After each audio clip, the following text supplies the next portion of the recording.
வணக்கம் அன்பர்களே. அஸ்ட்ரோசிரி சேனல் வாயிலாக நான் உங்கள் அஸ்ட்ராலஜர் டாக்டர் சதீஷ். மேச ராசி அன்பர்களே, இந்த டிசம்பர் மாதம் எப்படி இருக்கும், என்ன மாதிரியான பலனை தரும் அப்படின்னு பார்க்கும் பொழுது, முதலில் உங்களுடைய ராசிநாதன் லக்னநாதன் எப்படி இருக்குன்னு பார்க்கணும். ராசிநாதன் லக்னநாதன் நல்லா இருந்துட்டாலே அந்த மாதம் முழுவதும் நீங்கள் செய்யக்கூடிய அத்தனை விஷயங்களும் ஒரு திருப்திகரமாக இருக்கக்கூடிய அமைப்பு. ஸோ அந்த வகையில் பார்க்கும் பொழுது உங்கள் ராசிநாதன் 4ஆம் இடம் என்கின்ற சுகஸ்தானத்தில் போய் நீச்சமாக உட்கார்ந்திருக்கார். அதன் பிறகு இந்த 7/12/2024 அன்று வக்ர நிலைக்கு செல்கிறார். அப்போ உங்க ராசிநாதன் நீச்சம் பெற்று வக்ர நிலையில் இருக்கின்ற காரணத்தால, நீச்சம் அப்படின்னு என்ன, தியானத்தில் இருப்பதை போல கொஞ்சம் வலு குறைந்தது அப்படின்னு அர்த்தம் அப்படின்னு எடுத்துக்கொண்டாலும், சனி பகவானும் உங்க ராசியை பார்க்குது. அப்போ என்ன, கொஞ்சம் பிடிவாத தன்மை, ஆக்ரோஷ தன்மைங்கிறது இயல்பாகவே உங்களுக்கு இருக்கும். ஆனாலும் அந்த சுக்கிரனுடைய பார்வை, தனாதிபதி என்று சொல்லக்கூடிய அந்த சுக்கிரனுடைய பார்வை அந்த செவ்வாயின் மீது, உங்க ராசியின் மீது பதித்து பின்னர் சுபத்துவப்படுத்தப்படுகிறது. அப்ப என்ன, முதலில் சில தடைகளையும் சில குறைகளையும் தான் நினைத்தது செய்யல அப்படிங்கிற தன்மையை கொடுத்து விட்டு அதன் பிறகு நன்றாக நினைக்க காரியங்கள் ஜெயமாக கூடிய தன்மை இருக்கு. அப்ப என்ன, சில தடைகளை கொடுத்து வெற்றி பெறக்கூடிய ஒரு மாதமாக நிச்சயமாக இந்த மேசராசினருக்கு அமையும். நீங்கள் பயப்பட வேண்டிய அவசியம் இல்லை. என்ன, ராசிநாதன் நீசமாயிட்டாரே, வலு குறைந்து விட்டாரே, தான் செய்யக்கூடிய செயல்கள் திருப்திகரமாக அமையாதே அப்படிங்கிற எண்ண ஓட்டத்தில் இருக்கக்கூடியவர்களுக்கு நிச்சயமாக சில தடைகளை கொடுத்து வெற்றி பெறக்கூடிய சந்தர்ப்ப சூழ்நிலைகளை நிச்சயமாக உருவாக்கும். சரி, தனம் சார்ந்த விஷயங்கள், பொருளாதாரம் சம்பந்தப்பட்ட விஷயங்கள் சிறப்பு பெறுமா அப்படின்னு நீங்க பார்த்தீர்களே என்றால் 2ஆம் இடத்தை பார்க்கணும். இந்த 2ஆம் அதிபதியாக இருக்கக்கூடிய சுக்கிர பகவான் 10ஆம் இடத்துல போய் தொழில் ஸ்தானத்தில் தான் உட்கார்ந்திருக்கார்.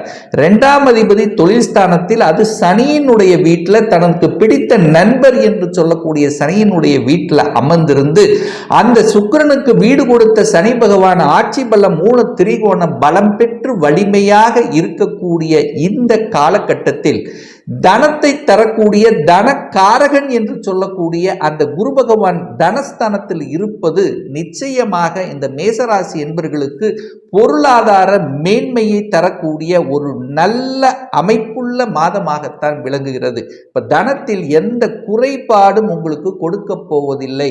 பொருளாதாரத்தில் ஏற்றத்தை கொடுக்கக்கூடிய அமைப்பு. சுக்கிரன் 10ஆம் இடத்தில் இருக்கார். அந்த குரு பகவான் சுக்கிரனை பார்க்கக்கூடிய தன்மை இருக்கிறதுனால நிறைய சுப காரியங்கள் செய்யக்கூடிய தன்மை உங்க குடும்பத்திலோ உங்க குடும்ப உறுப்பினர்களுக்கு கூடிய தன்மைகள் இந்த மாதம் உங்களுக்கு சிறப்பாக இருக்கு. கூட்டு தொழிலை செய்யலாம் என்கின்ற, அதாவது குடும்ப உறுப்பினர்கள் அனைவரும் ஒன்றாக இணைந்து ஒரு தொழிலை செய்யலாம் என்கின்ற எண்ண ஓட்டங்களை கொடுக்கக்கூடிய ஒரு நல்ல மாதம். வாக்கு பலப்பட போகிறது. உங்க பேச்சு சிறப்பாக இருக்க போகிறது. எதை எங்கே எப்படி எங்கே எந்த இடத்துல எதை பேசணுமோ அதை சரியாக பேசி உங்களுடைய காரியத்தை ஜெயமாக்கக்கூடிய ஒரு நல்ல மாதம். அப்போ பேச்சு நன்றாக இருக்க போகிறது. பேச்சு அழகாக பேச போறீர்கள். அதாவது அந்த பேச்சு நளினமாக பேசக்கூடிய தன்மை, யாருக்கும் காயப்படுத்தாமல் பேசக்கூடிய தன்மை, உங்க பேச்சு, அதாவது பேச்சை வைத்து செய்யக்கூடிய அனைத்து விதமான தொழில்கள் மூலமாக இந்த கூடுதல் வருமானத்தை பெருக்கக்கூடிய அமைப்புங்கிறது இந்த காலகட்டம் உங்களுக்கு சிறப்பாக இருக்கு. பேச்சின் மூலமாக, இசையின் மூலமாக, கலையின் மூலமாக தனவரவுங்கிறது நிச்சயமாக உண்டு. ஏன்னா உங்க ராசிநாதனை சுக்கிரன் பார்க்கின்ற காரணத்தாலும் உங்க ராசிநாதன் நல்ல வலுப்பெற போகிறார் அப்படிங்கிற அமைப்புனால நீங்கள் நினைத்த காரியங்கள் அழகாக சக்சஸ் ஆகும். ஏன்னா நீச்சமானாலும் அது வக்ரம் பெற்றுவிட்டது, சுக்கிரனுடைய பார்வை பெற்றுவிட்டது. அப்ப சில தடைகளை கொடுத்து வெற்றி பெறக்கூடிய தன்மைங்கிறது உண்டுங்கிறத ஞாபகத்தில் வைத்துக் கொள்ளுங்கள். சரி, தொழில் சார்ந்த விஷயங்கள், வியாபாரம் சம்பந்தப்பட்ட விஷயங்கள், வேலை சம்பந்தப்பட்ட விஷயங்கள் இந்த டிசம்பர் மாதம் எப்படி இருக்கும்? 10ஆம் இடத்தை பார்க்கணும். 10ஆம் அதிபதியாக இருக்கக்கூடிய சனி பகவான் 11ஆம் இடமான லாபஸ்தானத்தில் வலுப்பெற்று உட்கார்ந்திருக்கார். 10க்குரியவன் வலுப்பெற்றிருக்கார். என கடந்த சில மாதங்களாக பார்த்தீங்கன்னா வக்ரம் அடைஞ்சு உட்கார்ந்திருந்தார். இப்போ வக்ர நிவர்த்தி ஆகிவிட்டது. 10ஆம் இடத்தை குரு பகவானுடைய பார்வை இருக்கிறது. ஒரு சுபருடைய பார்வை 10ஆம் இடத்தின் மீது பதிகிறது. தனாதிபதி 10ஆம் இடத்தில் இருக்கு. அப்போ பொருளை ஈட்டுவதற்காக தொழில் விஷயத்தில் உங்களுக்கு அனுகூல மேன்மைகள் என கடந்த சில மாதங்களாக எந்தெந்த விஷயத்தில் தடைப்பட்டு கொண்டு இருந்ததோ அந்த தடைகள் நிவர்த்தியாக போகிறது அப்படின்னு எடுத்துக்கலாம். அப்போ சுக்கிரன் தனாதிபதி தனத்தை கொடுக்க போகிறார். 7க்குரியவன் தொழிலில் மேன்மை, கூட்டு தொழிலில் இருந்து வந்த பிரச்சனைகள் விலகக்கூடிய ஒரு மாதமாக இருக்கும். அதே சமயத்தில் சுக்கிரனுங்கிறது அழகு சம்பந்தப்பட்ட கலைத்துறை சம்பந்தப்பட்ட துறையில் இருக்கக்கூடிய மேசராசி அன்பர்களுக்கு தொழிலில் வளர்ச்சி உண்டு. இந்த மாதம் கலைத்துறையில் இருக்கவங்களுக்கு புதிய ஒப்பந்தங்கள் கிடைக்கக்கூடிய தன்மை, அழகு சம்பந்தப்பட்ட துறையில் இருக்கின்றவர்கள், ஜவுளி சம்பந்தப்பட்ட துறையில் இருக்கின்றவர்கள், இந்த மாதிரி சுக்கிரனுடைய காரகத்துவம் சார்ந்த துறையில் இருக்கக்கூடிய அனைத்து மேசராசி அன்பர்களுக்கு தொழில் சார்ந்த விஷயத்தில், வேலை சார்ந்த விஷயத்தில் நல்ல பலனை எதிர்பார்க்கக்கூடிய ஒரு நல்ல மாதமாக நிச்சயமாக அமையும். தொழிலில் மாற்றம் இருக்கும்.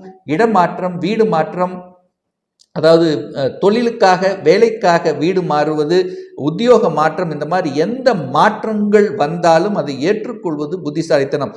ஒரு சிலருக்கு ப்ரமோஷன் கிடைக்கும். அந்த ப்ரமோஷன்னால பதவி உயர்வு, அந்த பதவி உயர்வுனால உங்களுக்கு தன உயர்வுங்கிறது நிச்சயமாக உண்டு அப்படின்னு எடுத்துக்கலாம். சரி, சுகஸ்தானங்கள் எப்படி இருக்கும்? வலுப்பெறுதா? 4ஆம் இடத்தை பார்க்கணும். லக்னாதிபதி ராசி அதிபதி 4ஆம் இடத்தில் அமர்ந்து கொண்டு சுக்கிரனுடைய பார்வை பெற்று வலுப்பெறுகிறார்.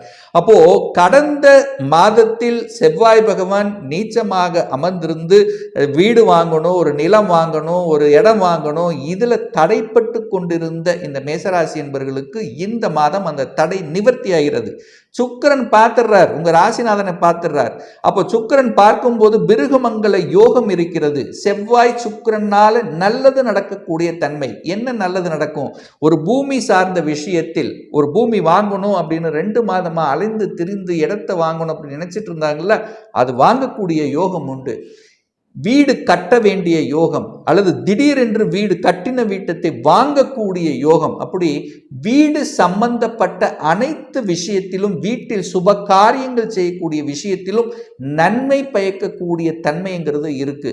4ஆம் இடத்தை சுக்கிரன் பார்த்துக்கிறார். காரக கிரகம், அதாவது சுக்கிரன் 10ஆம் இடத்தில் அது நிஷ்பலமாக இருந்தாலும் குருவினுடைய பார்வை பெற்று அந்த சுக்கிரன் செவ்வாய் பார்க்கிறார் அல்லவா? அப்போ என்ன நடக்க போகிறது? வீடு, வண்டி, வாகனங்கள், புதிய வாகனங்களை வாங்குவதற்கும் ஒரு உகந்த மாதம் அப்படின்னு எடுத்துக்கலாம். ஸோ அசையும் அசையா சொத்துக்கள், வீட்டுக்கு தேவையான அனைத்து விதமான ஆடம்பர அல்லது எலக்ட்ரானிக்ஸ், வீட்டுக்கு தேவையான பொருள்களை வாங்கி மகிழக்கூடிய ஒரு நல்ல மாதமாக நிச்சயமாக அமையும். வேலை இல்லாதவர்களுக்கு வேலை, ஏன்னா 6ஆம் இடத்தை குரு பார்க்கிறார். அப்போ வேலையில் கடந்த சில மாதங்களாக ஒரு நல்ல வேலை இல்லை, படித்த படிப்புக்குண்டான வேலை இல்லைங்கிறவங்களுக்கு வேலை கிடைக்கக்கூடிய அமைப்பு இருக்கு. ஆனால் என்ன, 6க்குரியவனாக இருக்கக்கூடிய புதன் பகவான் 8ஆம் இடத்துல போய் அமர்ந்திருக்கார். அப்போ என்ன, கடன் விஷயத்தில் மட்டும் கொஞ்சம் கவனமாக இருக்க வேண்டும். கடன் தன்னுடைய கெப்பாசிட்டிக்கு மேலே போகக்கூடாது. சரி, யாரு தான் சார் எல்லாருக்கும் கடன் வந்துருமா? இல்லை. குறிப்பாக இந்த மேசராசி என்பர்கள் யாருக்கெல்லாம் புதன் திசை அல்லது புதன் புத்தி நடந்து கொண்டிருக்கிறதோ அவர்கள் கவனமாக இருக்கணும். எந்தெந்த விஷயத்தில் கவனமாக இருக்கணும்? கடன் விஷயத்தில் கவனமாக இருக்கணும். சொந்த தொழிலை செய்கிறீர்கள் என்றால் ரொம்ப ரொம்ப கவனமாக இருக்கணும். கடனை ஏற்படுத்தி விடக்கூடிய அமைப்பு இருக்கிறது. அதே சமயத்தில் வம்பு வழக்கு சம்பந்தப்பட்ட விஷயங்கள், எதிரி தொல்லைகள், இந்த மாதிரி கடன், நோய், எதிர்ப்பு, பகை, வம்பு, வழக்கு, இதை சார்ந்த விஷயத்தில் போகக்கூடாது. மேசராசி என்பவர்கள் யாருக்கெல்லாம் என்ன நடக்குது, புதன் தசை அல்லது புதன் புத்தி நடக்கிறதோ கவனம், எச்சரிக்கையுடன் இருக்கணும். 3க்குரியவன் 8ல போய் மறைஞ்சிட்டார்ல, யாருக்கு ஜாமீன் கையெழுத்து இந்த மாதம் போடக்கூடாதுங்கிறத ஞாபகம் வச்சுக்கோங்க. ஏன்னா புதனும் வக்ரமாக உட்கார்ந்துருக்கார். வக்ரம், அது 8ஆம் இடத்தில் உட்கார்ந்திருக்கார். 3க்குரியவன் 8ல போய் அமர்ந்திருக்கும் போது சில சமயங்கள் உங்கள் மனது தடுமாறி யாருக்காவது ஒரு ஜாமீன் கையெழுத்தை போட்டுருவீங்க. கடைசியில் அது நீங்க கட்ட வேண்டிய சந்தர்ப்ப சூழ்நிலைக்கு சென்று விடும். ஸோ அந்த விஷயத்தில் கவனமாக இருக்கணும். குரு பகவான் 8ஆம் இடத்தை பார்க்கிறார். 8ஆம் இடத்தை பார்க்கும் பொழுது நிச்சயமாக யாரெல்லாம் வெளிநாட்டுக்கு செல்லணும் என்கின்ற எண்ண ஓட்டத்தில் இருக்கக்கூடிய அத்துணை மேசராசி என்பர்களுக்கும் வெளிநாட்டு செல்லக்கூடிய பாக்கியம் உங்களுக்கு இருக்கு. முதல் உங்கள் ஜாதகத்தில் வெளிநாட்டு செல்லக்கூடிய விதி கொடுப்பினை இருக்காங்கிறது பாருங்க. எங்க இருக்கலாம்? குரு உங்க ஜாதகத்தில் மேச லக்னம் அல்லது மேச ராசியில் பிறந்தவர்களாக இருந்தால் குரு 8ஆம் இடத்தில் இருந்தாலோ அல்லது குரு 2ஆம் இடத்தில் இருந்து 8ஆம் இடத்தை பார்த்தாலோ அல்லது குரு பகவான் 12ஆம் இடத்தில் இருந்தாலோ உங்களுக்கு வெளிநாட்டுக்கு செல்ல வேண்டிய கொடுப்பினை இருக்கிறது அப்படின்னு அர்த்தம். அப்ப அந்த வகையில் இப்ப குரு பகவான் 8ஆம் இடத்தை பார்க்கறதுனால வெளிநாட்டு செல்லக்கூடிய யோகம் இந்த கோச்சார ரீதியாகவும் உறுதிப்படுத்தப்படுகிறது.